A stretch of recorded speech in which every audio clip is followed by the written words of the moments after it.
আলেমদের দাঁড়িয়ে ধরে টান দেওয়া হয়েছে। এই যে আপনি এদিকে আসুন, আসেন মুরব্বী, আসেন মুরব্বী আসেন। আসেন। আপনি দাঁড়িয়ে রেখেছেন কেন?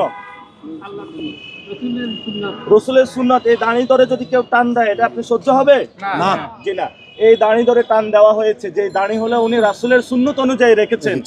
এই বাইতুল মোকাররমের গেটে আমরা এই ধরনের কর্মকাণ্ড বাংলাদেশে ইনশাআল্লাহ বন্ধ করে দেব। আপনি বলেন, দেশে চাঁদাবাজি চান? না। দেশে দুর্নীতি চান? চাই না। ওসমান হাদি ভাইয়ের বিচার চান? চাই। ইনশাআল্লাহ এগুলা ঠিক হয়ে গেলে বাংলাদেশ ঠিক হয়ে যাবে না ইনশাআল্লাহ। ইনশাআল্লাহ। এই যে প্রত্যেকটা মানুষের একই কথা, ইনশাআল্লাহ বাংলাদেশ পরিবর্তন হবে। এখান থেকে পরিবর্তনের জোয়ার শুরু হয়েছে, সারা বাংলাদেশে পড়বে, শুধু ঢাকা ৮ আসন নয়। সবাই শাপলাকলির সাথে থাকবেন। এই গণ অভ্যুত্থানের কোনো মার্কা আছে?